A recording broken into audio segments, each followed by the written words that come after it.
Welcome one, welcome all. It is 7 p.m. Central Time on Tuesday, August 30th, 2022. That means it is time for the final BTB Roundtable in the month of Agosto. My name is RJ Ochoa. You know me from Blogging the Boys. I am joined by 5 spectacular people. In fact, if I had to choose the 5 best people on this earth right now, I would choose the 5 people that are here with me in our 12 o'clock position. You know him, you see him, you know them. Everybody here from throughout the Blogging the Boys universe. It is Tony Catalina, who said he ate a big vat of spaghetti for dinner tonight. Tony, thank you for joining us this particular evening. Off in the top right corner, he is not the character from the Nickelodeon show, but his name was inspired by it. Danny Phantom, a.k.a. Dan Rogers. Dan, I wasn't going to tell anybody your last name, but you put it there. So at the end of this thing, you can give them your social security number and your routing number as well. So everybody just kind of has, what they need. Bottom right corner here, we have Brandon Clement, who has overcome the internet. Really, I think if anyone is going to lead us against Skynet when it rises, it will be Brandon, because he has conquered all of the internet demons. Brandon, thank you for joining us. Jess Nevarez with her new puppy Wit is in our 6 o'clock position. You hear Jess every single day on Dallas Cowboys Daily. Wit is very, very, very precious. My dog is not in this room, but you might be able to be hearing him bark because I can hear him through my noise-canceling headphones. Our bottom left quadrant is occupied by the one and only the Debonair. Is that svelte, Mark Lane? I mean, what is up with this blazer here? This cashmere? Like, what's going on here? You dressed up for this thing. Yeah, well, I mean, you got to if you're going to be on camera. That's why when I was on the CBS Sports Zoom call earlier, they had Jim Nantz, Tony Romo, and everything. I wasn't sure my camera was on, so I made sure to put some duct tape over it because I wasn't ready. Look at that. All right, I respect it. It's a hot time of year, so the fact that you would wear something that would seemingly be so thick is your true commitment to the grind and to the hustle. Jess, what is it like now being a dog mom to 2 different pups? You know what? Toby's not happy with me. Wit, on the other hand, though, he is spunky. He's a very spunky puppy, but it's very weird having 2 dog children. Very weird having multiple, having to say my dog children need me. My fur babies, they need their mother. So it's very weird. Very weird. Right. And Tony, a lot of dog crying, Right. Tony, like me, you have a little dog, and I've actually seen you tweet before that you would die for your dog. Absolutely. I mean, if your dog said, "Dad, I need you to leave right now and renounce your Dallas Cowboys fandom," would you? It's tough because his name is Zeke. So that could happen anyway. Yeah, listen, exactly. So I think Zeke might be leaving us before I leave the Cowboys. So he's got to understand it's been 31 years of torture. So I don't think I'm going anywhere. I think you're in for an awkward conversation with your dog come March of 2023. But we'll save that for later. Dan, you said that you are having homemade pizza bread for dinner tonight. Are you going to share the recipe with the class when we're all done?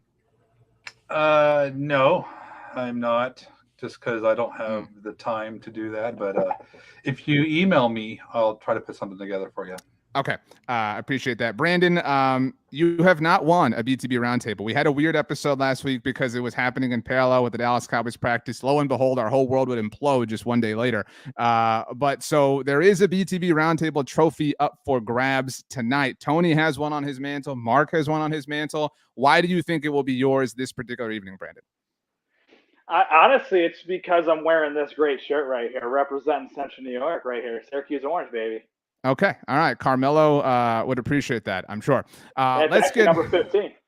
Look at that. Shout out to me. If I was awarding points to myself, I would never do that. I would never be so narcissistic. I would have given myself an appropriate 15 points at that point. AJ says, Jess, FTW, family show around here. So appreciate the acronym with, I think that's 6 trophies. Cowboys are one shy of that. So we'll see. Rachel, by the way, Tony says, Zeke is very loved in our family. Your beautiful bride. So great job there.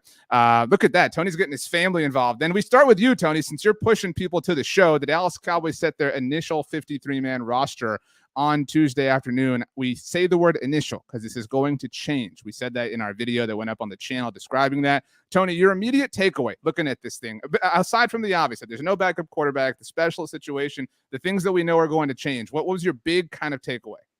I think I'm glad to see that Dennis Houston snuck through. I think I didn't have him. Well, I know I didn't have him in my 53-man roster, but I feel like Dak Prescott is a big fan. I think if you're gonna have anybody in that building rooting for you, I think QB1 is definitely a good sponsor. I kind of hit where the cornerbacks are. I think, obviously things are going to shake out, but I think that they value trying to keep somebody like Nashawn Wright and Kelvin Joseph in the building. So I don't think they want to give up on those guys early. So just seeing them go deeper in different positions is interesting. I know he's a friend of the show. He's been on the First and 10 podcast maybe I was a little more surprised than other people to see Sean get cut there. I think he's a practice squad and that Sean McEwen, the tight end. I think he's a practice squad candidate, but kind of looking through this roster, obviously, like you mentioned, there's a lot more kind of things to shake out here, but it's interesting and kind of telling to see what they value and where they wanted to keep some of their depth. Jess, you promised the DCD audience that you would have a full discussion on the 53-man roster on Wednesday's episode, but if you could give us a sneak peek at that right now, what were your main takeaways? Well, so I just finished recording that actually, so I'm glad you asked. And yeah, if y'all don't listen to that already, you should, because it's very fun, and I think it's a fun way to start the mornings. But, the good thing, and I'm trying to stay positive, because it was really a tough couple of weeks for Cowboys Nation. Being a Cowboys fan has been kind of difficult lately. So I tried to stay positive in saying there wasn't really many shockers, which is a good thing, right? We didn't want another surprise to come our way. So really the only thing, and Tony kind of touched base on this, is I didn't expect Dennis Houston to make the final roster. I think he started off camp very strong, and I think he kind of dwindled away as camp kind of went on, especially towards the second and third preseason games. I didn't see as much of him as I would like, and I personally didn't see him making the final cut, but I am glad he did, because if you're going to find somebody that already has that established chemistry with Dak Prescott, just keep him around. So I'm not upset that he made the roster. I just was a little shocked there. Other than that, it's a good thing that we didn't have any surprises come our way. However, like you mentioned, this isn't anywhere close to the initial roster because my guy Brett Maher is not on here. So, I have a soft spot for Brett Maher, as we are friends again. Mark, do you agree that this was rather chalk for the Dallas Cowboys? Not really any surprises, no kind of, wild cut. Even, Dennis Houston made the roster, and I know that was kind of surprising to some of us, but you could see a path to that even a few weeks ago, what with his relationship with Dak. So do you agree it was kind of boring? Yeah, the roster moves are pretty much expected. And Jerry did say, no, it was Steven yesterday on the Fan. He said that they will move James Washington and Tyron Smith to injured reserve. So really, you got to watch what happens when they open up those two roster spots, who they bring back. And then that's when I think the surprises will begin. So this is, kind of like when you land on a Jurassic Park island and, there's dinosaurs and you see them, the surprise is which one of your friends gets eaten first. Mark rooting for all of us to get eaten by velociraptors, it seems. Dan, Mark mentioned Tyron Smith and James Washington heading to injured reserve. The first time that can happen is Wednesday, August 31st at 4 p.m. Eastern time. There are 4 roster spots seemingly that we have to create, Dan. Obviously, Jess mentioned that Brett Maher is not here. Neither is Jake McQuaid. Cooper Rush is not here. CJ Goodwin not here. And there were some reports that it does seem like the Cowboys are intent on bringing him back. I know a lot of us kind of thought maybe Nashawn Wright would take over his role, but that's 4 spots that we have to carve out of what we're looking at here. We can very easily get to 2, what with James Washington and Tyron Smith hitting injured reserve, but that's only halfway home. What other 2 names do you see here that could just be temporary? Oh, you're giving me that one? Oh. Hey, you had the pizza bread, Dan. You're already, ahead of everybody else. Oh, man.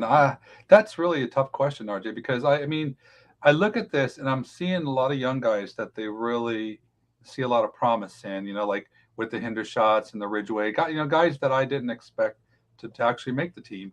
Then with Dennis Houston, and of course, I'm glad to see them go long at linebacker. I was thinking that was going to happen, but I don't know who they're going to bounce. I was kind of hoping Nashawn Wright wouldn't make the team because wow, you know how I feel about Nashawn, and the Cowboys like him, and so it's tough because I feel like I feel like it wouldn't be a young guy, but then I don't know. Is it going to be Basham? It's really so tough. do you think, Dan, just to kind of focus on this, do you think that there are actual cuts coming, or do you think that all 4 spots that we have to create on the face here are all manipulation related, as in players that are going to end up on injured reserve, like James Washington and Tyron Smith? The arguments, a lot of people in the chat noting John Ridgway has a thing. The Cowboys could kind of sell putting him on IR. Even Kelvin Joseph had the concussion that popped up at the very beginning of the preseason finale. You could kind of sell putting him on IR. I mean, so that could be 4 right there. But you're saying that maybe somebody, even Israel Mukuamu, you could kind of sell putting on IR, given what happened with the groin thing in the preseason game. But you think somebody could get cut. Well, I think the math means that somebody's going to have. I mean, am I not seeing something correctly? I feel like there's going to have to be a player here that it's going to have to be removed. I don't know if there's enough people that they can designate to put. And I mean, unless they're not planning on bringing in CJ, Goodwin. So I don't know. There's been a lot of thinking about, like, I'm trying to strategize. Like, is there? Maybe they're wanting to cut Ridgway loose late, and after everybody's got their rosters kind of sort of situated, and feel like it's less likely he'll get poached if that happens. I mean, I don't know. That's a really tough question, and I really don't know where this is going. Ethan, with a great comment, by the way, says, I'm ready to see Bossman thin because Bossman fat isn't working. So that's clever. Hadn't heard that one before. Dan left us, by the way. I'm sure he'll be back momentarily. Brandon, looking at every single name here, what position group, let's get Dan back in here. Brandon, what position group do you think we could see a newbie added to? I mean, is offensive line the most predictable thing here? Like where could we see somebody who isn't, a Cowboy? Because again, we're talking Brett Maher, Jake McQuaid, CJ Goodwin, Cooper Rush. They're all likely coming back in some capacity, but we're talking new blood here. Where do you think that is most likely to be? It's absolutely offensive line. I think you saw today with the cuts, the Raiders cut the fat, so to speak, from the first round pick of a year and a half ago of Alex Leatherwood. So that could be a guy that could be brought in with his first round pedigree from Alabama. There's a lot of ties there. So that's the name that comes to mind first, is absolutely going in the offensive tackle direction. And then Alex Leatherwood would be one name. I mean, you could see a receiver. I know a lot of folks are not exactly happy with the receiving corps. So you could see, a lot of people are calling for Will Fuller. So that's a name that could be possibly out there. But I think at this point, offensive tackle is obviously a big need. And with Tyler Smith with his ankle issue, it might be good to keep him inside because he hasn't had a lot of time on the outside right now with a high ankle sprain which has been reported by Jerry Jones. That might not be good for him. So they might want to keep him back at guard, and unfortunately you may have to bring in Josh Ball, which I don't want to see happen. But I'd like to see Alex Leatherwood. That'd be the first pick for me. Okay, so Brandon segues us into the first non-53-man roster-related subject of the evening, so an extra 3 points for him. Tony, I'll throw this your way. Brandon touched on it. Jerry Jones went on 105.3 The Fan on Tuesday morning and noted that Tyler Smith reportedly has a high ankle sprain.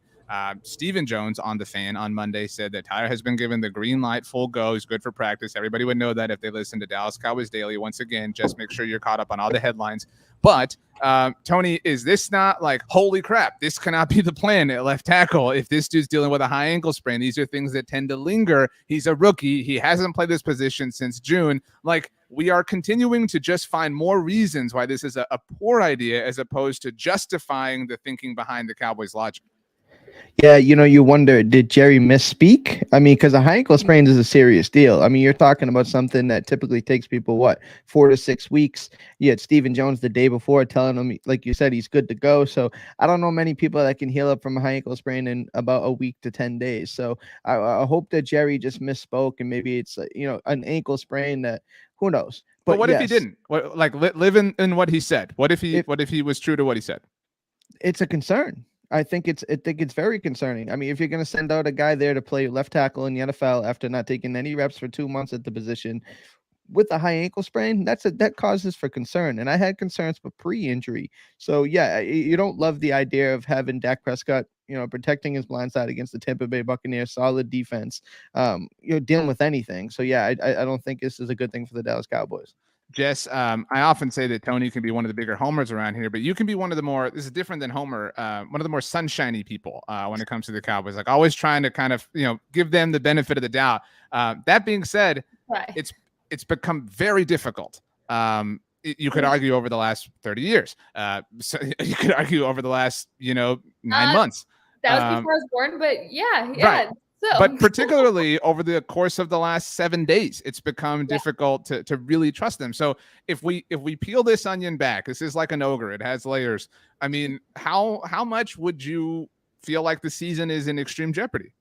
Well, what's funny is the thing that Jerry Jones keeps banking on is Tyron Smith's going to be back come playoffs. Well, why are we talking about playoffs when we don't even know if we're going to make it to the playoffs, right? So usually I would be the one that would say, like, yeah, playoffs. I'm concerned. And I'm concerned coming from, a Tony Romo era fan who constantly had to worry of quarterback injury. So obviously having a weak O-line, that scares me as a fan. And that, I don't know how they're so calm about it. I don't know how the front office is not freaking out, losing sleep over it. I know personally with the Tampa Bay game just around the corner, I'm losing sleep over the lack of depth at the O-line, and just the offense overall did not look great this preseason. So I do like to be a little bit more sunshiny, like you said, with my takes here, but it's hard. It is so hard, especially when you have them going on the same radio station. They're both on the Fan saying conflicting things. And, something that Jerry also mentioned in that same interview on Tuesday morning of the Fan was when he was asked, well, why are we not supposed to worry about Tyler Smith when, Mike McCarthy basically said he wouldn't get the starting position at left guard, and now suddenly he's going to be your starting left tackle? Jerry said, oh, that's only for the man upstairs to know. Jerry, why are you going against your own head coach now? It's madness, and it never stops, and it's exhausting. So I'm trying to stay positive, but I'm exhausted, and I think the rest of the Cowboys fans really are right there with me. I'll turn to somebody who is known to breathe optimism into every sector of life, and that is Mark Lane. Mark, I don't know that anybody has listened to more of Jerry Jones and Stephen Jones speaking than you have. Mark is the best transcriptionist in the business. Make sure you follow Mark on Twitter at @TheRealMarkLane. Don't follow the fake Mark Lane because that one sucks. We do not endorse that person. Mark, Lois's nephew, do we actually believe that the Cowboys are banking on Tyron Smith returning, or do we believe this to be Jerryisms, coach speaks, positive spins? Jess brought up Mike McCarthy last week saying that Connor McGovern had a head start or was ahead of Tyler Smith as far as the starting left guard position was concerned. Personally, I kind of thought that was coach speak. I kind of thought that McCarthy just didn't want to publicly anoint Tyler Smith yet. Maybe I'm wrong. But what's your read on this, Mark? Do you actually think that the Joneses are planning on Tyron Smith playing at some point this year? Because if so, that would be highly irresponsible. Yes, I think they do expect him to come back at some point in December. What they have to do right now is they have to figure a way to hide what's going on at left tackle. Someone in the comments brought up a really great point, which is, what if you take Terrence Steele? But it's just wild to put him out at left tackle. But Stephen Jones said in that interview from Monday, he was asked point blank by one of the hosts, quote, is the plan at the moment for Tampa for your tackle to be an in-house person, unquote. And Stephen Jones answered, the plan is for it to be an in-house person. So your starting left tackle week 1 is already on the roster relative to how they get through to December when Santa Claus brings you Tyron Smith. Remains to be seen, but I know that Bill Parcells, and I've referenced this on the roundtables before, in the production meeting for the Week 14 matchup against the Kansas City Chiefs in 2005. King Mark. He mentioned that it's easy to hide a tackle because at the time, Flozell Adams tore his ACL, I believe, in Week 6 against the New York Giants, and they were using Torrin Tucker at left tackle. But they also had a problem at right tackle where you had the 6th-rounder rookie Rob Petiti starting at right tackle. So it was hard to hide 2 of them. And that may be a reality Dallas runs into in this quest to get Tyron Smith back in December. But relative to now, I think what their plan is, use somebody in-house, maybe Tyler Smith at left tackle, try to hide him, help him adapt to the NFL, and then you get Tyron Smith later on. Also, you got to take a look at 2020. In 2020, you didn't have Tyron Smith, but for 2 games. And offensive line coach Joe Philbin trotted out Brandon Knight, who was like an undrafted rookie from 2019. Right. And then they had Cameron Irving. But really, I think the Joneses look at it like this. The difference in winning the NFC East is whether you have Dak Prescott or not. Mm. The offensive line, they can just shuffle pieces as they need to. It was not having Dak Prescott for throughout 2020 that cost them, not so much the fact they didn't have Tyron Smith. That is a super terrifying thing to think of as reality, Mark. Dan, a week ago on the roundtable, you expressed some concern. I would actually say some fear about the state of the offensive line position for the Dallas Cowboys. Lo and behold, about 26 hours later, we got confirmation of the worst, that Tyron Smith was done for what will probably be the entire season. So ever since then, Dan, the focus has been on, and I wrote about this recently at the site, who's going to start at left tackle? Who's going to start at left tackle? Tyler Smith's going to go out to left tackle. Connor McGovern's going to go up to left guard. Cool, we're going to be fine.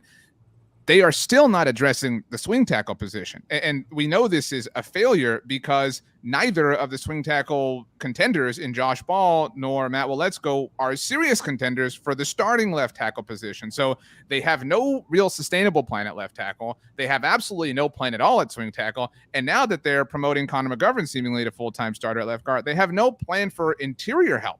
I mean, we put the roster up here. We can put it up here again. I think we all kind of agree that there's at least one new name coming along the offensive line, as Brandon mentioned. But, like, you can make a very strong argument that there should be 3 new names there for the reasons just mentioned. Yeah, I mean, you're right. And I feel even worse now. And just listening to you say all that just makes me really sad. And I know I don't like to have to revisit it every day. And I'm just like, the thing is I don't even like the Cowboys' plan right now at starting left tackle. I think that the Cowboys, they have this belief in themselves that every first round pick that they make is just pure gold. And I mean, to their credit, a lot of times it has been, but the Tyler Smith one, I really fear if he doesn't pan out, that this is the Cowboys are just basically punting the month of September. It's like they're just going to throw him in the fire and let him work himself out. And in the meantime, it's going to be penalties. It's going to be, there's sacks, and the offense is going to sputter, and then we're going to lose games. So I feel like they're trying to play the long game with this sense of confidence in the belief in him. I don't know if that's a plan that's going to work. Moving along to the swing, and Mark made great points, and I do agree with like, it's really about Dak. It's about Dak. They can get by with some, less than stellar help along the swing, and at the swing tackle. However, I will say this: that same season, we were pretty optimistic about how Terrence Steele looked and how Brandon Knight looked in year 2. We don't feel any of that right now about Josh Ball, and we've only seen a little bit of Matt Waletzko. So now it's just like a completely different situation, and we do know how things were when they had atrocious tackle play. So yeah, I mean, it's a lot different, and I'm really unsettled, and each day doesn't get any better. And then you kind of see that sense that they're trying to maybe get somebody when there's rumors about maybe a trade or something, but then here we are, and still nobody. So yeah, I'm pretty scared. Brian notes in the chat that the Cowboys are likely going to use a lot of 12 personnel this season. Obviously, that's a safe assumption given the instability at left tackle. I want to flip things to a different question for you, Brandon. If it isn't obvious, I'm kind of flying by the seat of my pants. It's been a busy day around here, so I'm just kind of coming up with questions because you guys have such tremendous answers. So, Brandon, I do feel like I would say that the answer to this is yes, but I'm curious for you to kind of flesh it out. Are the Cowboys setting Tyler Smith up poorly? Are they setting him up for failure? Are they setting him up for success? I mean, like, just take that wherever you want. And even if your answer is yes, does that matter? Like, does it matter? Like, who cares how they're setting him up? They have to figure this out. They have to play in 12 days against the Buccaneers. Like, is it really important how Tyler Smith is feeling about all this?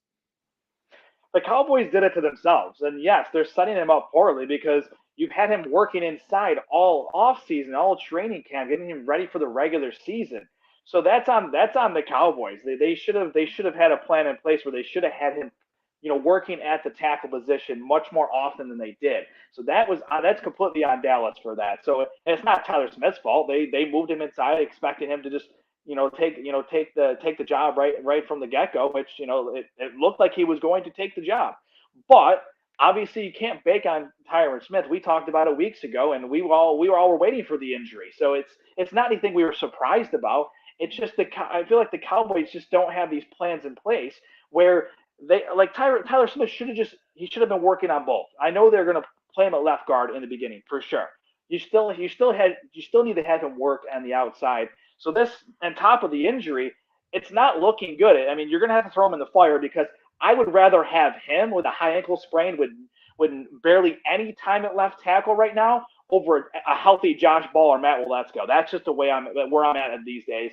And Connor McGovern can play fine at guard.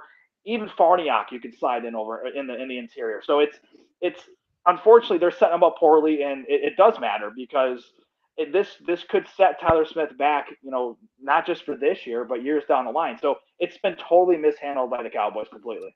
Tony, obviously, none of us can speak to the psychology of Chaz Green, but they didn't set him up well. I know Mark knows this. Within the burning of Atlanta, as Jerry Jones very infamously referred to it, that was they left Chaz Green on an island and they made him the fall guy. They made Chaz Green this joke that people still reference, people still mock, people still make fun of. And I don't know that they're setting Tyler Smith up that exact same way. But we saw the ramifications of that. I mean, again, Tony, I know you can't unequivocally say Chaz Green's career was ruined because of that experience, but it certainly didn't help. I mean, like, is that not possible that we go down some path akin to that when it comes to Tyler Smith if he does not turn into the greatest left tackle of all time from day one? I mean, it's certainly possible. And like you said, you can't really speak to what's in his mind and his heart and how he would handle adversity. But, imagine practicing and setting yourself up for one position all training camp. You get told that this is what the plan is. You're going to be the left guard. We're going to have you start at left guard. And then one injury. I mean, literally one injury happens. And now it's like, oh yeah, everything we talked about now, week one, you're going to have to start at left tackle. And the only reps you're going to get are going to be, the camp's over. So now the rigorous practices are over. Like they're not going to go hard. This is going to be game prep. This is about scheming for the Buccaneers. So now you're going to have to go back to a position. And I know Jerry and Steven have both mentioned, oh, he's a tackle by nature, a tackle in college. Totally different world. I mean, it's a totally different game going from college, especially Tulsa. It's not like he was playing in the SEC or the Big Ten or anything like that. It's a totally different game. There's no friends out there. You think Tampa Bay is not going to key on him? Like, it's just one of those things where, you just hope that he's mentally strong and he believes in himself because the Chaz Green effect, I think he's far more talented than that. I think that's, a big distinction in this, but at the same time, you just have to kind of hope that the Cowboys don't put him in a bad spot that kind of sets a downward spiral. Mark, a moment ago, I asked you to translate the Joneses for us. I'm going to ask you to do it again. Again, Mark does such a great job transcribing them and translating them.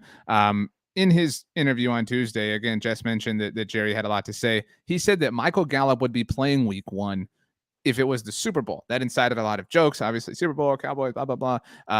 Actually, recently, about an hour ago, in terms of real time for us, Michael Gallup passed his physical. Do you believe, Jerry Jones, Mark, that he actually, if it was a game of serious consequence, which was his point, that he would be playing? It's worth mentioning a few weeks ago, Michael Gallup ruled himself out of the season opener, but he's not on PUP. He's not on IR. Do you buy that? Yeah, it's just how effective would he be in the Super Bowl? Would he be out after 15 plays? So, yeah, sure, I believe that. And I think that's the thing with Gallup is they're looking at, all right, here's someone that we're going to need for the entire season. So let's not rush him back, have an RG3 type situation, get him ready to go for week one. And then that just kind of derails his season. They're able to absorb the absence of Gallup because you've got CeeDee Lamb, ostensibly Jalen Tolbert's coming along with all of Dak Prescott's self-scouted receivers that have made the squad. So you've got it, and Dalton Schultz is there. So you've got enough of a passing attack that you can afford Gallup to just rest up, come back at his best. So I do believe that if it were a playoff game, if it were a season-defining game, that Michael Gallup would be back. It's just how durable would he be in that game? Gotcha. Jess, along those lines, we have spent so much time over the last 7 days pissed off, upset, sad, demoralized over the state of the tackle position. We have kind of forgotten about the state of the wide receiver position. That sounds kind of stupid because the Cowboys have 8 of them on their initial 53-man roster. Now, while it looks like 8, it's kind of really just 5. James Washington's going to end up on injured reserve. Kevontae Turbin's just kind of a specialist. Michael, no offense to him, I know the Cowboys going to incorporate him offensively. Michael Gallup still a little bit on ice. So the 5 receivers that the Cowboys are seemingly rocking with, Jess, and when it comes to week 1, CeeDee Lamb, rookie Jalen Tolbert, who Dak did kind of scout to Mark's point, Noah Brown, Simi Fehoko, and Dak's boy Dennis Houston. Is that something that the Cowboys should be considering addressing? Is it stable? Is it fine? Or are you fine putting it on the back burner? Also, Ron the Don says, shout out to Lil Big Wit, your brand new pup. Oh, well, thank you. Yeah, he is chewing up things. So sorry if I'm looking like I'm a little distracted, but that is having a puppy. But, you know, to answer your question, RJ, I think if they were going to address it, they should have addressed it already. They had all of this entire offseason, you know, preseason time to do that. They're not going to at this point. So I think what we have is what we're going to work with. I don't see them adding anybody else to that wide receiver position. To be quite honest, I think it's a pride thing as far as the Jones family goes, and saying, hey, we've been saying we're banking on these young guys, and I just really do not see them adding any more depth in that position. However, based on what I did see at camp, based on what we saw during the preseason games, I'm a little less worried than I was at the start of it. But that's still not to say at the end of the day, experience matters, right? We really don't have the experience. These are all young guys that have yet to play a real NFL regular season game, which is a much different pace, a much different kind of game than the preseason that they've been playing. And, you know, it's the real deal now. So I don't think they're going to address it. I think we're going to get what we get in this position. But at the same time, I think you really can't worry about it too much because the worry is all on the O-line, like we've been saying. So, I don't see it changing. Do I think we should? Absolutely. I've been forgetting a veteran wide receiver this entire time. I just don't see it happening. Dan, first of all, what is the equation that's over your right shoulder? That is 84 plus 29 equals 53. Okay. So Okay, that's me expressing my unhappiness about a couple people not on the roster. So, all right. So big Sean McEwen fan. Okay.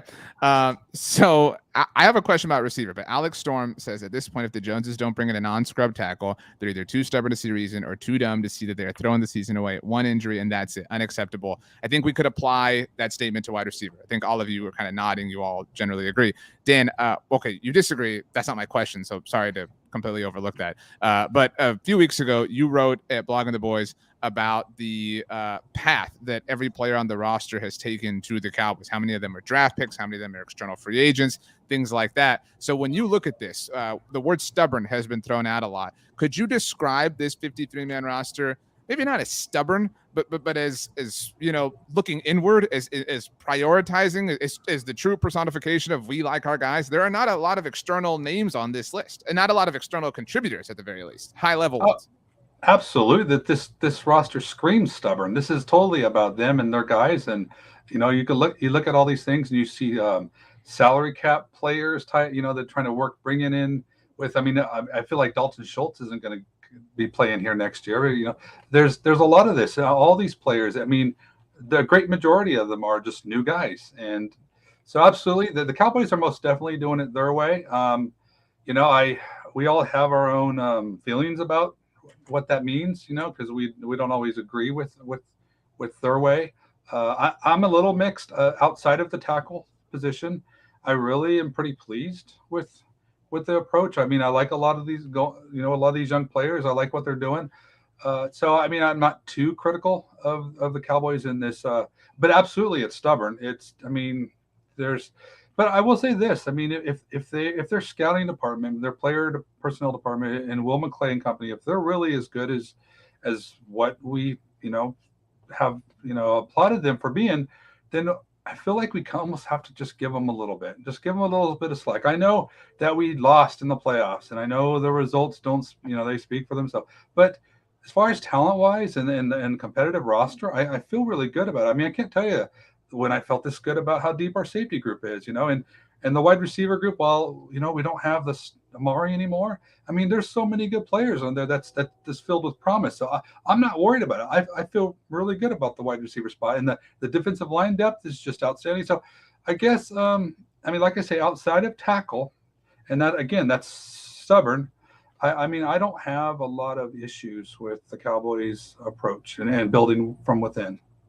Brandon, you are also generally pretty trusting. You're more willing to give the Cowboys the benefit of the doubt. Maybe the better way to say that is that you're less jaded than somebody like me. Do you agree with Dan? Do you look at this and do you see? And I don't look at this and see like nothing positive. But do you look at this and see like something that you're willing to give time to, something that you're willing to be patient around, or is everything so on fire that you just like, I got to get out of here. I don't even want to grab my belongings. I'm with Dan. The only thing I would add to Dan really is the tight end situation, which once again we do agree on, because I was hoping McEwen was going to make the 53, which obviously he's got an injury, but that was the one area I was kind of hoping maybe they would go 4 deep at the tight end position, because Hendershot's he's earned his spot. I think he's done a great job.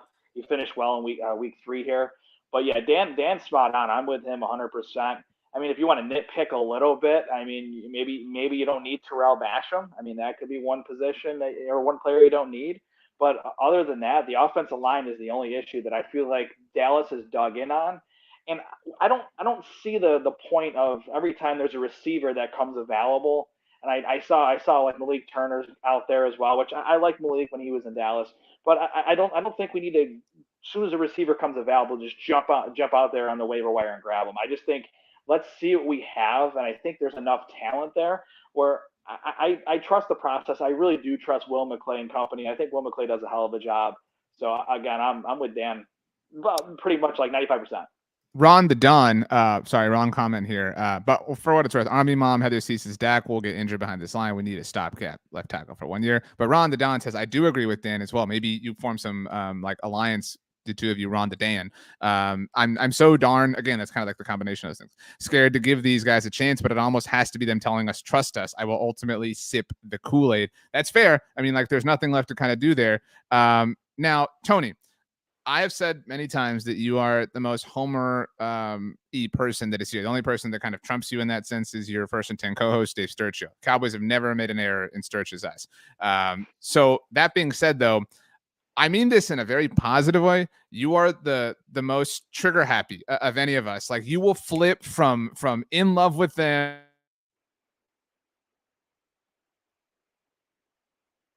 super upset, and I think that is a very good thing. So the Philadelphia Eagles, Tony, on Tuesday traded for Chauncey Gardner-Johnson. This had a lot of Cowboys fans in their feelings, so to speak. AJ says that's the problem. Their way hasn't worked. Philly's going for broke after a wild card loss, and Dallas is sticking with the we like our guys, half of whom have never played a down. So, Tony, your thoughts on the Eagles continuing to press and the Cowboys continuing to hold as the NFC East kind of juggles in the balance?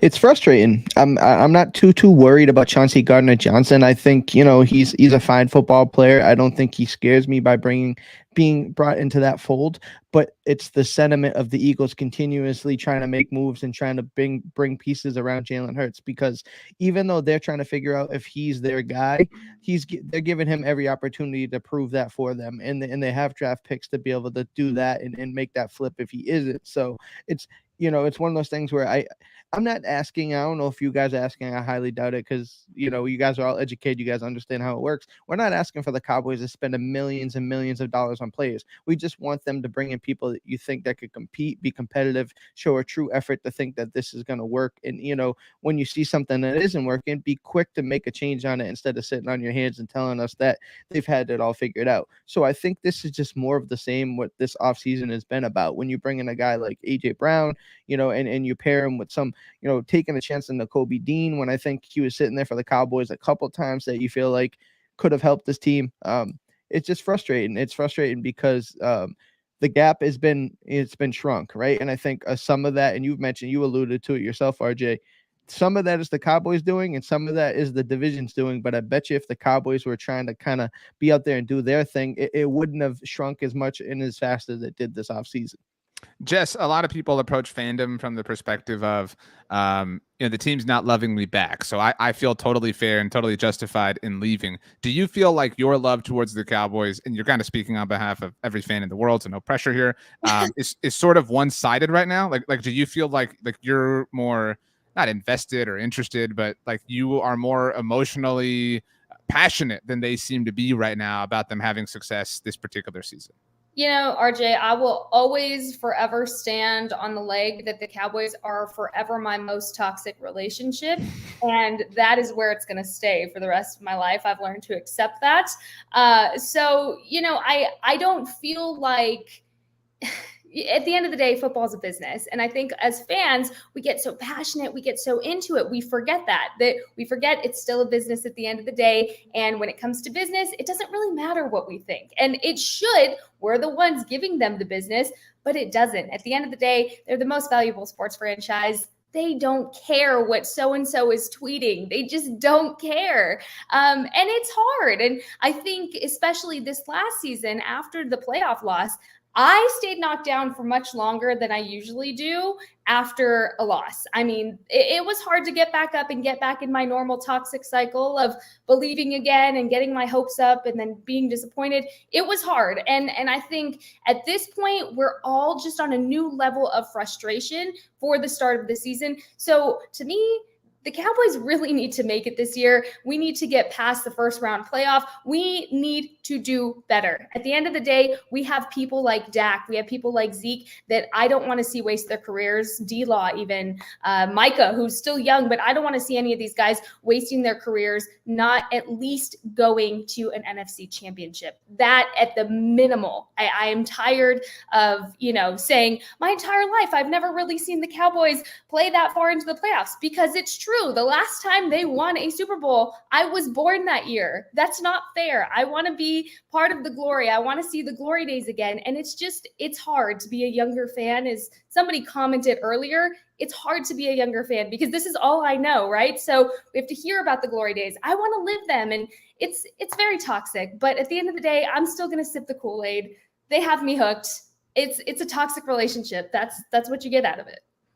That was equally mean and sweet. Very kind of interesting balance in that sense. Okay, so an update where we're at as far as the roundtable is concerned. If you're new around here, we award a winner to each particular roundtable. It is the most important thing that will ever happen in anybody's life. And so the points are totally objective, totally fair, not at all something I make up on the fly. And where we stand with about 15-ish minutes to go. Tony, you have 20 points flat. Congratulations to you. Danny, you and Mark are tied with 19 points each. You're in last place, but I didn't want to say that like out the gate. So just heads up to you guys. Start picking it up. Jess, you currently have 23 points. Brandon right behind at 22. So next question. I always award initiative. I always want to see some fights. I want to see some duels. The duel is something that can totally happen here. And if you're watching along live, obviously, if you're later or listening to the podcast, you can participate, but you can always award points to your favorite BTBers. Each person can award a maximum of 5 at a time. So whoever you love, go ahead and go for it. But the next question, open floor, because I'll set it up this way. I'm not the biggest fan of Mike McCarthy, but I maintain that he's getting a bit of a raw deal here. I thought Bob Sturm wrote, I tweeted this, the best thing that anybody has written this entire offseason about the Dallas Cowboys today. Everybody go read it in The Athletic. It was wonderful. And a lot of it was about how Mike McCarthy's in this really compromising position. And a big worry of mine is that this season's going to go, as we all predict, it's going to be terrible. The Cowboys are going to move on. Maybe they hire Sean Payton and he wins a bunch of Super Bowls. Maybe Mike McCarthy leaves. I don't know if he gets another job, but maybe he does. And maybe there is an elite head coach lurking in there. I realize how small of a possibility that is. And the Cowboys are getting in their own way, getting in his way of having some success. That would be a really awful L to have to take in the future. So that being said, open floor, whoever wants it, go for it. What would be a fair way to evaluate Mike McCarthy this season? If he gets them back to the playoffs, because no one else has done that really since Chan Gailey. It's the truth. Bill Parcells, he retired after the 06 season. Wade Phillips then took over. They go to the playoffs in 07. No one else has done it. So he's basically got to be Chan Gailey. That's what Mike McCarthy has to do. No, seriously, I think that is why they brought him in, why the Joneses brought him in, is because He's able, proven with the Packers, to do something that Jason Garrett wasn't able to do, and that's to sustain the momentum built in a playoff season and have it carry over to a new year. Because you see Mike McCarthy talking about how they've got a sour taste in their mouths relative to the 49ers loss. It was something that was echoed throughout the offseason workouts, training camp, even now. And I think that's the fairest way to evaluate him. He's got an easier path than he had with the Packers because now you have this 7th seed equal attention birthday cake spot per conference. So to make the playoffs, really Dallas only needs to go, about 8 and 9 to get that 7th spot. So it's a little bit easier, but nevertheless, I think that's, and I've heard Stephen Jones mention this about this Bill Parcells quote that he mentions about all you need to do is get in the tournament. And I think that's the Cowboys' philosophy when you look at Tyron Smith comes on Santa Claus sleigh with a new hamstring, and they're in a position to qualify for the postseason and just get in and see what happens. But I think that lends to a lot of the pessimism and frustration that Cowboys fans have is they don't want to see what happens because they have heard or they remember that Dallas used to just like it was their birthright to be in the NFC divisional and then go to the conference championship game. So I think that's for fans. The only thing that's going to satiate them is to get into the NFL's Final Four. Relative to the Joneses, I think it's going to be taking this season, these challenges, and getting into the playoffs. Brandon, I like this comment from DJ Dog. Says Joe Philbin is the way to evaluate McCarthy. If he cannot coach up this offensive line and the season heads south, McCarthy has to go. Now, we've spent a lot of time here talking about the offensive line and how plagued it is, how terrible it is, et cetera, et cetera. But Joe Philbin has been McCarthy's guy. I mean, it feels like McCarthy just got here, but he did sell out one of his buddies. He got rid of Mike Nolan after the first year. Defense sucks. Mike, got to go. This is a selfish business. I'm going to look after myself. But he has stuck by Joe Philbin. In fact, he's praised Joe Philbin. You could argue that he bet on Joe Philbin and the development of Terrence Steele and that transitioning over to Josh Ball or Matt Waletzko, whatever the case may be. Is that a fair kind of microcosm to evaluate Mike McCarthy with? No, I think it is. I absolutely think it is. But here's the issue with Joe Philbin. He's not getting exactly the best deck of cards, so to speak, to work with. So, I mean, is it really on him to coach up these guys 100%? I mean, like how much can he really do to make Josh Ball a legit football player at the NFL level? That's my biggest qualm with it. I mean, Joe Philbin, I feel like has been an established coach for many years. I think he's been been around the NFL and in the college ranks since the 80s. So he's been around a long time. So for Joe Philbin, I think they're kind of putting him in a lose-lose situation because he doesn't have the best deck of cards to play with. And just to add a little bit to Mark about Mike McCarthy, the thing that I always say about Mike McCarthy, he's like the perfect hire for the Joneses. He's a big enough of a name because he's won a Super Bowl ring with the Packers, so people know him as an established coach. But he also has the personality where he can be the Joneses puppet. So that's the way I look at Mike McCarthy.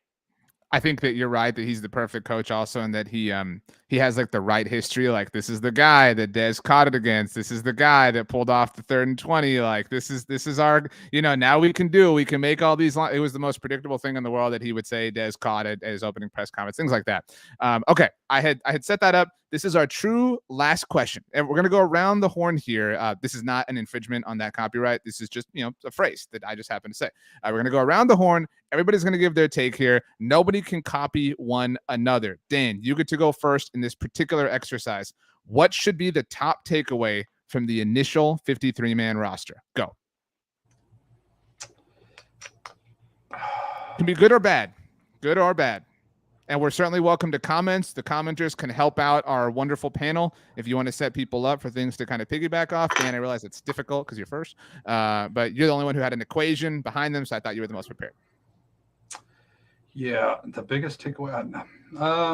I don't know. I think they have this. I like this one, Dan, from KHY001. We are going to work with what we got. That kind of goes back to your stubborn point.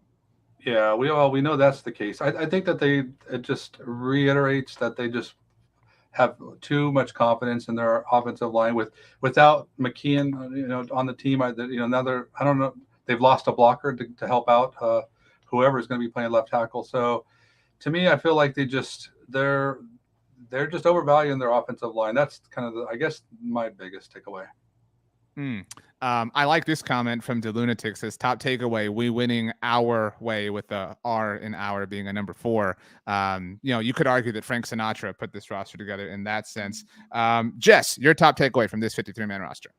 My top takeaway is I hope the team doctors and the chiropractors are ready, because especially on the defensive side of the ball, they're going to be carrying the weight of this entire team. I think the defense we knew was going to be more stacked than the offense overall. So I think overall, it's exactly what I expected. The defense is ready. I'm excited to watch them, and I'm trying to keep a positive outlook. And there it is. The defense is going to look great. My overall takeaway is that the Cowboys know that, and the offense not so great. That's the gist of it.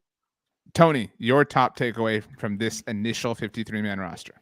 Well, the first word that came to mind when you asked that was incomplete. There's a lot to be figured out. This team is going to look a lot different and over the next couple of days, right? I mean, you wonder, do they trim some of the fat at, defensive tackle? I mean, does Ridgeway go to injured reserve? Does, Luke Gifford end up getting cut for Devin Harper? Like, do they bring somebody in? We saw that the guy that they were, flirting with to possibly trade for the Jets got released. So now do they bring him in? And that was part of the temptation. So there's a lot to be sorted out. And obviously with the initial 53-man roster, you take it for what it's worth. Usually it's just, you take it with a little grain of salt, but there's a lot to be figured out over the next couple of days. And this team is far from finished. Brandon. I mean, honestly, again, I'm just going to piggyback off the offensive line situation, but I'm going to take a different spin to it. So it's Dak Prescott running for his life if they can't get the offensive line figured out. And that's the scary part, because he's one bad hit, and this franchise is one bad hit away from being pretty much out of contention, because we don't, obviously, I mean, we're going to, like Tony said, the roster is going to get filled out. I mean, Rush will probably be back, and if Greer clears waivers, he'll be back. So at this point, if Joe Philbin can't get guys, offensive tackle, or primarily the left tackle position now that Tyron Smith's out, get that short up enough, or maybe Kellen Moore schemes something up correctly, where you have a tight, you have Dalton Schultz kind of chip on the left-hand side just to help Tyler Smith, give Dak a little bit more time. Dak's going to be running for his life. So, I mean, if you're a fantasy football fan, you can get some rushing touchdowns out of Dak Prescott, because I feel like he's going to be running for his life all season long if they don't fix it. Mark, what is your top takeaway from the initial 53-man roster?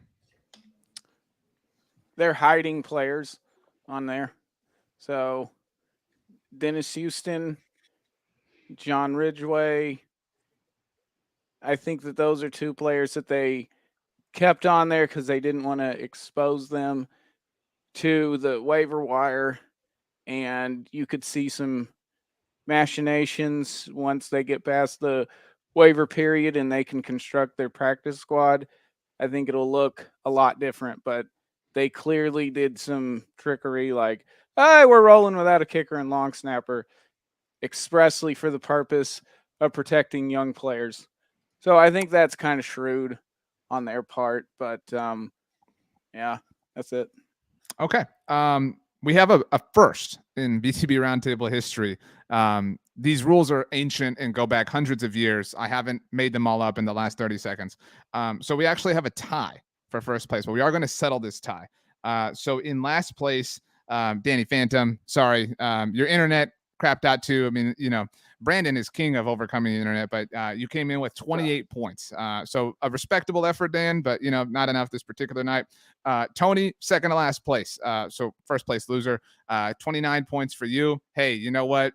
You've won before. It's just got to be someone else's turn. Mark, third place, right in the middle, 30 points flat. Definitely something to be excited about. But Brandon and Jess tied at first place with 33 points each. Now, what we're going to do here is we're going to have our next highest point scorer in Mark Lane come up with one final question. All right, Brandon, Jess, you're going to each take this. I'm going to have nothing to do with this. Tony, Dan, the two of you will decide who wins the round table, Brandon or Jess, based on their answers to Mark's question. So, Mark, What would you like to see Jess and Brandon debate? Could be anything you want as long as it's related to the Dallas Cowboys. Oh, maybe we can talk long snapper. Actually, would you bring up the roster again, RJ? I will. I can take You a said look that at so kindly. I will definitely do it for you, Mark. Okay. All right. Here's my question: is in the way this roster? I'm sorry, this is going to be an essay question, so you should have brought the blue paper pamphlets from the campus bookstore. But basically, the way this roster is constructed, do you think that the Joneses are banking on the defense to be the identity and lead this team, and that the offense is merely complementary in 2022? That is a lot for me to type very quickly, Mark. So thank you for that challenge. Jess, we'll go ladies first. The floor is yours. The question for all the marbles tonight: do you think that Jerry and Stephen Jones are banking on defense to be the identity of the 2022 Cowboys and that the offense is merely complementary?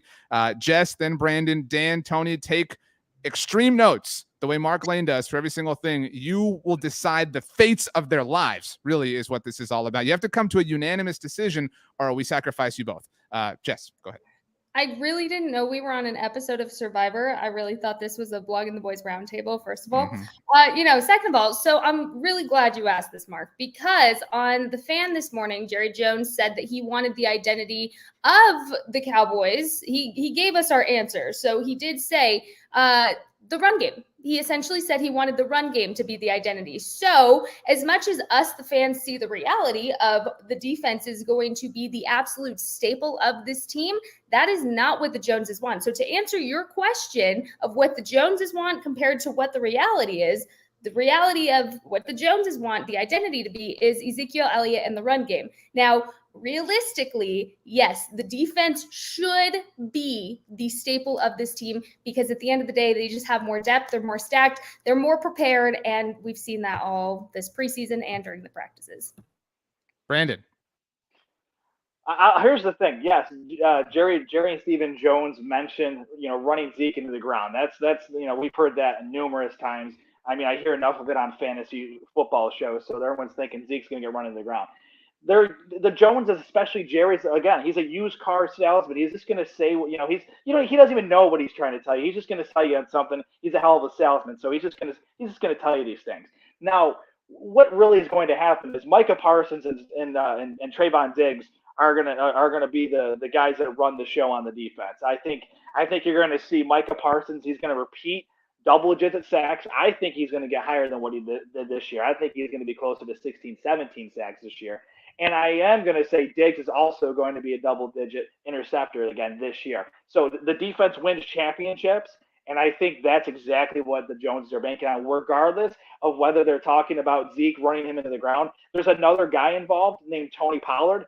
I don't think they're running Zeke into the ground. I think Tony Pollard is going to – I think he's actually going to have more total yards, which is not just running and, receiving. I think he's going to have more total yards than Ezekiel Elliott this year. All right, Tony, Danny Fanta, by the way, is an actual, like me, fan of Survivor. Jess, I don't know if you are. So, Dan, I respect you as being a part of the jury, not doing the whispering thing that happens. I hate that when that happens on the actual show. So, in retrospect, I would have preferred to award you tonight's winner if I had known you were going to behave with such class. But that being said, Dan, Tony, no class whatsoever. Your full, honest thoughts right here with one another. Tell Brandon, tell Jess what you liked, what they were terrible at, and tell us who wins. Yeah, I mean, I'll go first here. So it was set up for Dan, but good job, Tony, just taking it. Go ahead. Oh, sorry, my bad. I had to get Tony, in and get the words in, Go ahead, Tony.